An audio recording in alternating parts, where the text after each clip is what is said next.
창세기 11장 10절로부터 26절입니다. 10절로부터 26절입니다. 창세기 11장입니다.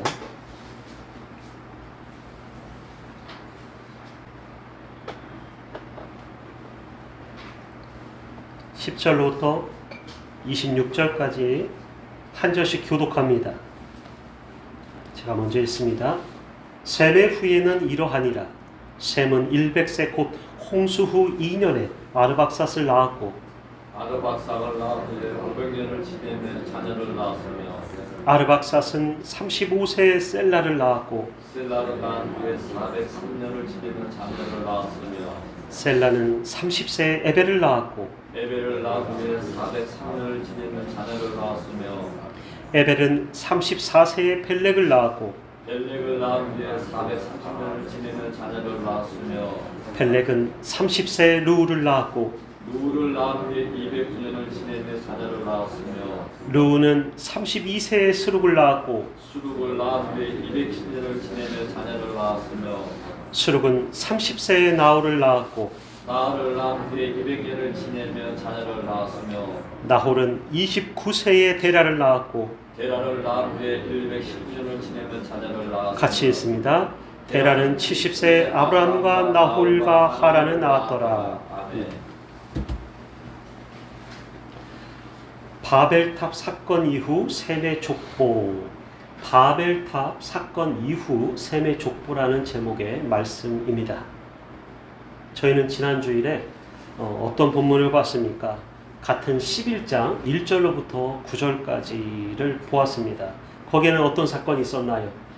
홍수 이후, 홍수 대심판, 노아의 홍수 대심판 이후에 인류가 번성하기 다시 시작했죠. 그리고 얼마 시간이 지난 후에 그들은 바벨탑을 세워서 하나님을 대적을 하게 됩니다. 과거에는 이렇게 말씀드렸습니다. 자신의 죄 때문에 자신이 하나님 앞에 범죄하고 득죄한 그러한 자신의 죄 때문에 인간이 멸망하는 것이지, 인류가 생겨난 이래로 하나님을 대적한 사람은 없었는데, 니무롯이라는 자가 나타나서 사람들을 통해서 사람들을 모아 세를 규합하고 그들을 세뇌시키고 그들을 가리켜서 어쩌면 그가 바벨탑을 세운 원조라고까지 추측할 정도로 그가 세상에 남긴 업적은 대단했더라라고 말씀을 드렸습니다. 그는 세상이 볼 때, 세상 사람들이 볼 때, 하나님 없이 사는 사람들이 볼 때는 영웅 히어로라고 말씀을 드렸어요. 그렇게까지 그가 뿌린 씨앗은 실로 엄청났어요. 왜 그런가? 지금까지도 대대로 피조물이 되어서 창조주를 대적하려는 그 생각과 정신과 관습과 그 습관까지도 유전하게 된 것은 바로 니므롯 때서부터라는 것이에요. 그래서 그 니므롯이라는 인물을 바벨탑 사건을 보면서 그가 가진 영향력과 그가 여기까지 지금까지 미쳐온 그 영향에 대해서 의미를 조명해 보았습니다. 제가 사실 가끔은 설교 본문을 잃어버릴 때도 있어요. 왜냐하면은 저희가 온전히 준비하고 오랜 시간 준비해서 올라올수록 사실 좋은 말씀, 깊은 우물에서 길어 올린 좋은 말씀을 먹일 수가 있습니다. 전할 수가 있어요. 그럼에도 불구하고 여러 가지 사건과 일들이 또 오는 가운데서도 또 생기고, 오기 전날에도 생기고, 그죠? 또 일주일 동안의 삶 가운데서도 여러분들도 그러한 삶의 전투를 경험하면서 여기 나와 계신 줄 믿습니다. 저희가 기도 없이는 설 수 없고, 기도 없이는 서로 간에 협력하는 기도의 그 끈이 없이는 한 분 한 분을 보실 수가 없을 거예요. 그래서 옆에 계신 분들, 뒤에 계신 분들, 우리 한 공동체 안에서 같이 기도하면서 이 신앙생활을 끈끈히 협력해서 두 손 붙잡고 와야 되는 것입니다. 할렐루야. 죄종을 위해서는 2배 이상 기도해 주셔야 돼요. 우리는 한 가지 아담으로부터 출발한 인류가 노아의 홍수 사건을 통해서 크게 한번 심판을 경험했음을 알고 있어요. 그럼에도 불구하고 여전히 죄의 습관과 사고가 어떻게 됐어요? 끊어지지 않았다라는 사실이 놀랍다라는 거예요. 하나님께서 인간을 지으시고 번성케 하시고 그 모든 자연 만물과 먹을 것과 누릴 수 있는 것을 풍족히 이 땅 가운데 주셨어요. 지구 가운데. 그런데도 불구하고 인간이 하나님 앞에 죄를 짓고 하나님 보시기에 악을 행하니까 하나님이 인간을 8명 빼고 다 멸절을 시키셨더라 그랬죠. 코로 호흡하는 모든 것은 땅 위의 것들은 노아의 방주 외의 것들은 전부 다 멸절한 거예요. 멸절당한 거예요. 그러면 다시 태어난 인생처럼 다시 창조된 인생처럼 다시 세움받은 인생처럼 여러분이 본어게인 됐다고 하죠. 여러분이 거듭났다고 하죠. 여러분의 생명이 이전에 죽어갈 생명과는 다르다고 얘기하죠. 영생을 가진 자로서 믿음을 가지고 살아가죠. 그리고 본향 내세를 바라보면서 살아가죠. 그러면 어떻게 됩니까? 내 삶이 바뀌어져야 되는 것이죠. 할렐루야. 그런데 어때요? 여전히 죄 짓고 여전히 죄 가운데 허우적거리고 여전히 하나님보다는 세상이 좋고 예배보다는 다른 놀러 가는 거 좋고 이렇다는 거예요. 노아의 홍수 심판으로 멸절을 당한 인류가 그럼에도 불구하고 죄의 고리를 끊어내지를 못했더라 그거예요. 이 얼마나 놀라운 사실이에요.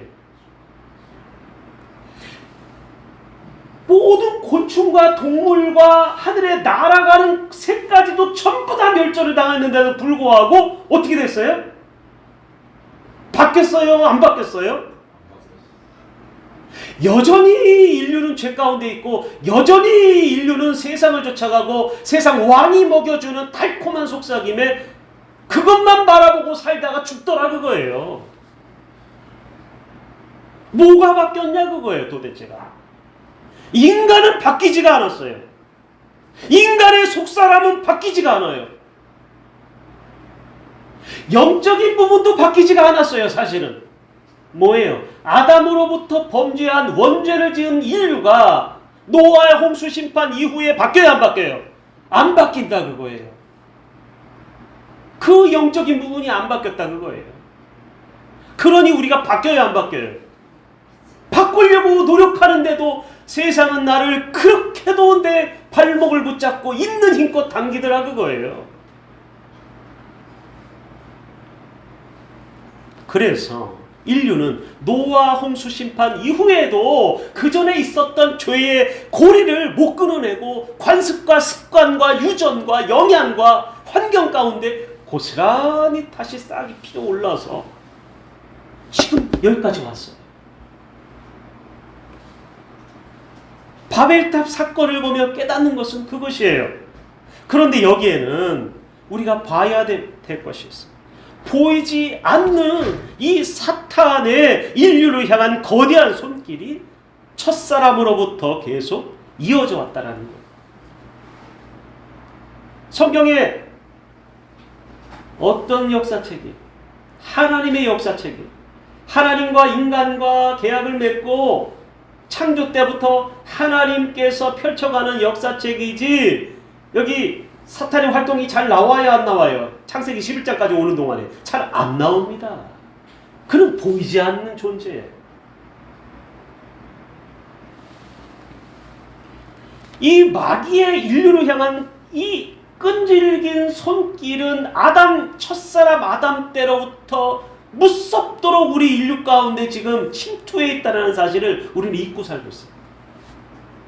망각하고 살고 있어요. 그리고 어떻게 됩니까? 하나님을 등져요. 내 인생의 일이 안 풀리면 누구를 원망합니까? 하나님을 원망하더라 그거예요.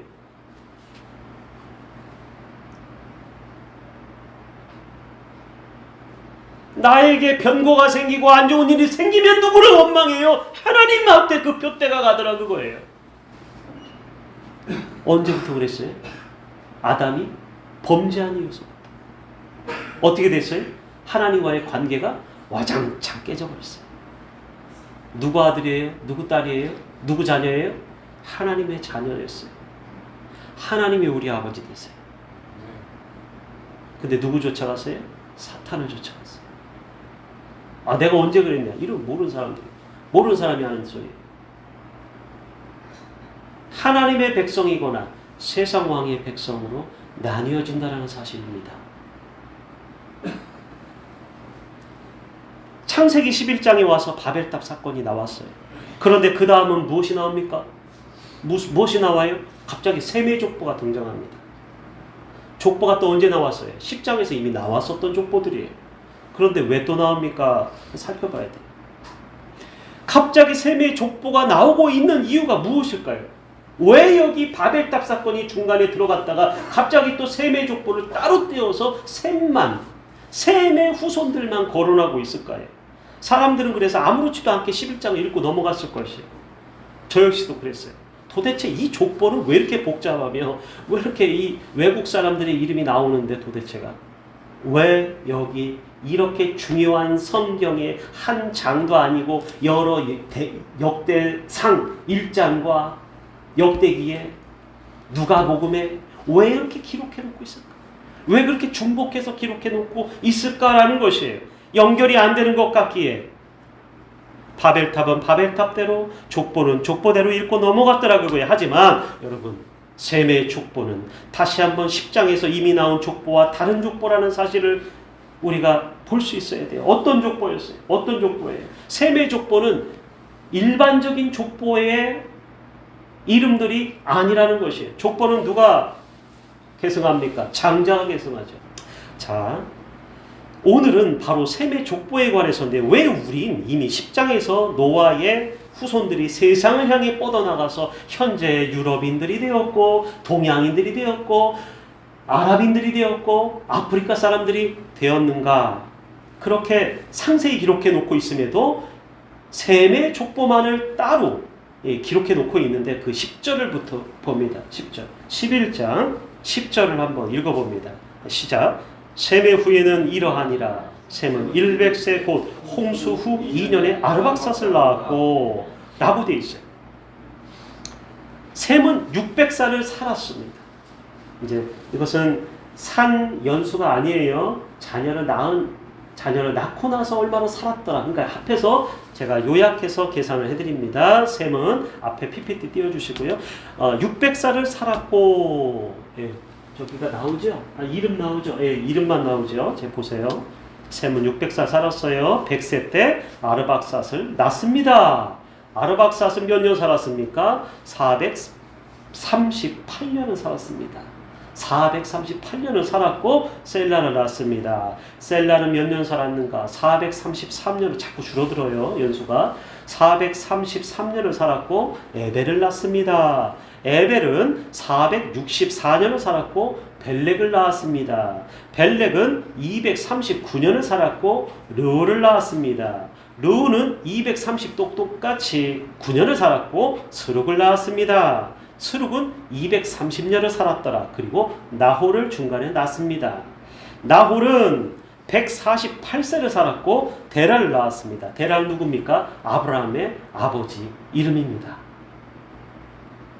아브라함까지 갔어요. 데라는 70세에 아브라함과 나홀과 하란을 낳았더라. 여기까지가 창세기 11장 26절까지의 내용이라는 거예요.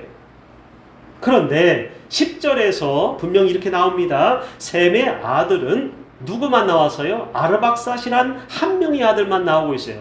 그럼 한 장을 뒤로 넘겨봅니다. 10장 22절을 여러분이 찾아보십시오. 10장 22절을 보십시오. 셈의 아들이 몇 명일까요? 보세요. 10장 22절 읽어봅니다. 시작. 셈의 아들은 엘람과 아스루와 아르박삿과 룻과 아람이요. 몇 명이에요, 아들이? 예.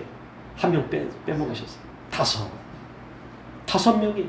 그런데 왜 여기 셈의 아들이 한 명만 나올까? 왜 장남도 아닌 중간에 끼어있는 이 아들의 이름만 나올까라는 것이에요. 아르박삿의 후손도 마찬가지예요. 에벨은 벨렉을 낳았다. 그런데 10장 25절을 보니까 에벨이 벨렉과 아우 욕단 두 아들을 낳았습니다. 자, 누가복음 3장 38절 조금 빨리 지나가죠 제가. 누가복음 3장 38절로부터 34절까지의 거꾸로 이해하기 쉽게 써드린 내용이 바로 앞에 보시는 내용이에요. 처음에 누가 나오십니까? 하나님 나옵니다. 하나님이 아담을 만드셨습니다. 아담이 셋을 낳습니다. 셋이 에노스를 낳습니다. 에노스는 가이난 게난이라는 인물을 낳습니다. 가이난은 마할랄렐을 낳습니다. 마할랄렐은 야렛을 낳습니다. 야렛은 에녹을 낳았습니다. 에녹은 그 유명한 무두셀라를 낳았습니다. 무두셀라는 레멕을 낳았습니다. 레멕은 노아를 낳았고 노아는 셈을 낳았죠. 셈은 다시 아르박삿을 낳았습니다. 아박삿이라고 써 있어요. 또 그 다음에 중간에 이제 아르박삿은 셀라를 낳았는데 중간에 누가복음 3장에서는 가이난이라고 돼 있어요. 가이난. 자, 셀라는 살라라고 써 있는 셀라는 헤버 에벨을 낳습니다. 에벨은 벨렉을 낳습니다. 벨렉은 르우를 낳았고 르우는 스룩을 낳고 스룩은 나홀을 낳았고 나홀은 데라, 아브라함, 이삭, 야곱. 여기서 오류가 있어요. 중간에. 없는 인물이 있어요. 가이난이 없어요. 아르박삿은 셀라를 낳았지 가이난이라는 인물을 낳은 적이 없어요. 이것은 기록상의 오류라고 보시면 되시겠어요. 왜냐하면은 셀라의 아버지는 아르박삿이지 가이난이 아니에요. 그죠? 분명히 써 있어요. 창세기서부터. 성경을 1장부터 보다 보면 분명 사탄은 치밀한 계획을 갖고서 하나님의 형상인 우리 인간을 하나님과 단절시키는 역할을 했습니다. 치명적인 죄를 짓게 하고 그는 어떻게 했어요? 그는 마치 없는 존재처럼 영향을 미치지 않고 우리에게 마술을 펼치지 않는 것처럼 보이지 않더라 그거예요. 하나님도 보이지 않는 영이라고 요한일서에 써있지. 근데 사탄도 보이잖아요. 귀신도 보이잖아요. 그죠? 근데 어떻게 했어요? 치명적인 죄를 짓게 했어요. 근데 왜 이게 얼마나 치명적인 죄인가? 죄를 한번 짓게 했는데 이 죄가 어떻게 됩니까? 우리가 죽을 때까지 가는 거예요. 인류가 우리만 죽으면 다행이에요. 그런데 내가 낳은 자녀, 후손, 셈의 아들들 후손까지 인류가 있는 존재하는 이상 이 죄는 없어지잖아요. 그래서 매우 치명적인 죄라고 표현한 것입니다. 그는 마치 그래서 성경에서조차도 사추를 감춰버려요. 그럼에도 불구하고 과연 그럴까 하는 점이에요. 창세기 11장에 오는 동안에도 매 장에 걸쳐서 사람들에게 영향을 준 것을 우리는 다시 한번 색안경을 끼고 보시라 그거예요. 그러면 매 장에 걸쳐서 그가 역사하는 것을 볼 수가 있을 거예요. 그는 한 번도 우리와 떨어진 적이 없어요. 그는 한 번도 우리 생명을 놓친 적이 없어요. 그걸 아셔야 돼요. 우리는 그걸 경각심을 가지고 살아가야 되는데 내가 정신을 놓으면 어떻게 돼요? 하나님이 아닌 사탄한테 끌려다니더라 그거예요. 질질 끌려다니 꼭두가시처럼. 꼭두가시처럼 질질 끌려다니. 그리고 어떻게 돼요? 내 정신을 잠입 내 마음속에 들어오고 내 생각 속에 들어와서 내 정신을 잠식시켜요. 그의 생각으로 집어넣어줘요. 사탄이 어떻게 들어오는 줄 아세요? 생각으로 먼저 들어오는 거예요. 생각으로 들어와가지고 마음의 또아리를 틉니다.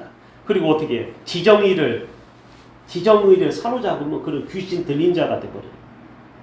그 전 단계는 뭐예요? 귀신 들린 것까지는 아닌데 귀신의 일을 도와주는 꼭두각시의 일을 하더라 그거예요. 누가? 인류가 그렇게 하더라 그거예요. 인류가 그렇게 살더라 그거예요. 꼭두각시 노릇을 하면서. 죄가 그렇게 무서운 거예요. 어떻게 피할 수 있어요? 여기 도피성이에요.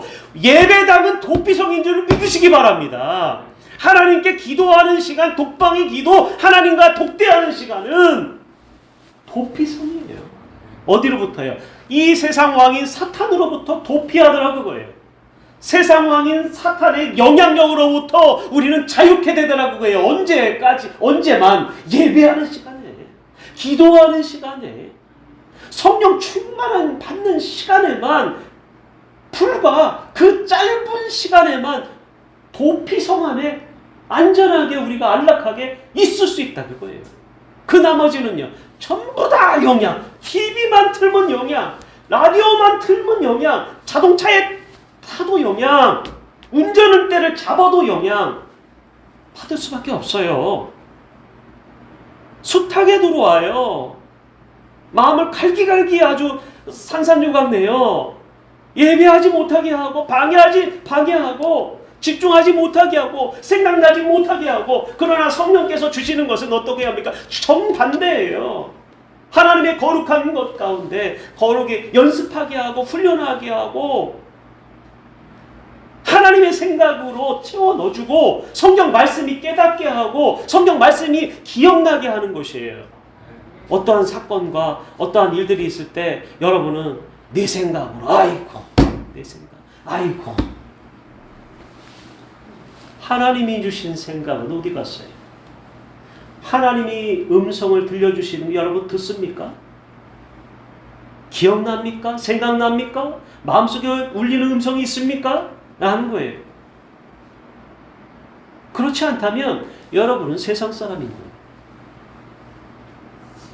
교회는 다니고 직분을 받았으나 내가 하나님 앞에서 하나님의 영으로 주시는 것을 음성을 못 듣는다면, 깨닫지 못한다면 여러분은 세상 사람이지 하나님의 사람이 아니에요. 이름만 하나님의 사람인 거예요. 잠깐 하나님의 사람인 거예요. 그 나머지 시간은 세상으로 가 있는 사람에 불과한 것이.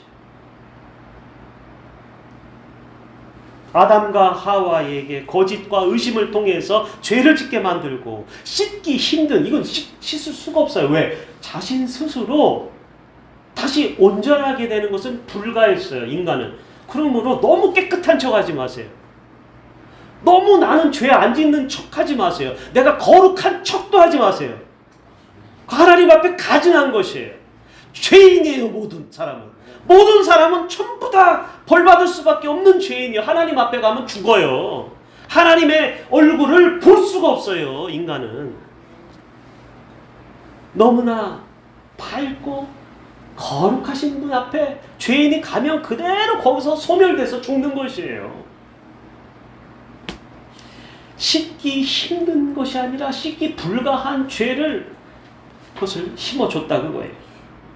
변하기 힘든, 씻기 힘든 하나님이 세우신 체계를 누가 보기 좋게 사탄이 으스러뜨립니다. 마치 큰 뱀이 사람과 동물의 뼈를, 어떤 사람이 철갑을 입고 여기다가 센서를 장착해서 아나콘다에게 일부러 실험 대상이 됐어요. 대단하죠.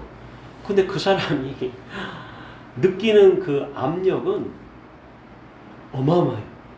몇 톤의 힘으로 쥐어 짜는데 손을 들었어요.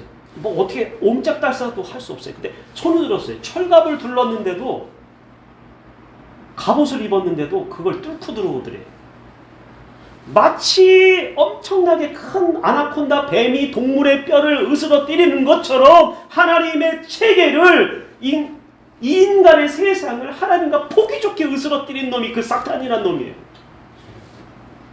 가인에게는 동생을 시기 질투하게 만들어서 살인의 마음을 돌로 쳐 죽였어요. 노아의 시절에는 영적으로 피폐한 마을 사람들이 이 미친 노인네가 사는 집안이야 라고 해서 놀렸어요. 저긴 가까이 가지도 마 그랬을 거예요.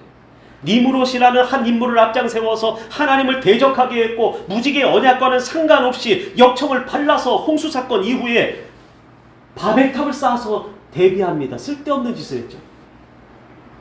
물심판 안 하겠다고 하나님 분명히 그 언약 가운데 약속을 해주셨음에도 불구하고 방수액인 역청을 발라서 세웠어요. 이게 무슨 일이에요? 세상이 온통 하나님 앞에 패역한 무리로 가득 차게 된 것은 본래의 하나님의 형상대로 지음받은 인간이 하나님 없이도 살 수 있다라고 하는 그 교만의 씨앗을 마귀가 그대로 주었기 때문에 받아들였어요. 인류는. 이 부추김, 마귀의 부추김을 너는 하나님 없이도 살 수 있어. 너는 하나님처럼 될 거야. 마귀가 처음에 그렇게 속삭였죠. 인류에게. 너의 눈이 밝아서 하나님과 같이 될 거야. 됐어요? 안 됐어요? 죄인만 됐죠. 죽을 수밖에 없는 죄인만 됐다라는 것이에요. 가만히 보십시오. 성경이 밝히 보여주고 드러내주고 있는 인간들의 모습을 보란 말입니다. 그들의 삶이 어디가 하나님의 자녀들입니까? 성경 창세기를 읽으면서 어디가 이 모습이 하나님의 형상대로 지음받은 거룩한 예배하는 하나님의 자녀들로서 기록해놓고 있냐 그거예요. 성경에 나온 인류의 모습이 어디가 하나님의 형상대로 지음받았나. 과거의 인류가 하나님을 예배했냐 그거예요. 잘 안 했어요. 셈의 족보는 온전하지 않아요. 사실은 셈의 족보마저도 온전하지 않더라라는 것이에요. 아버지 테라는 우상을 섬기는, 갈대아 우르에서 우상 섬기는 자였어요. 다음 주 설교지만 붙잡아놔요. 자식들. 그 아버지 테라가 빨리 죽습니다.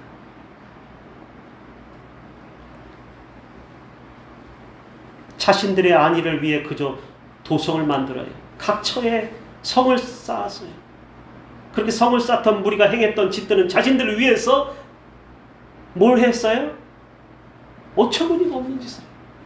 나무로 깎아서 신을 만들고 돌무더기를 쌓고 동물의 형상을 만들어서 이게 신이야 라고 하는 거예요.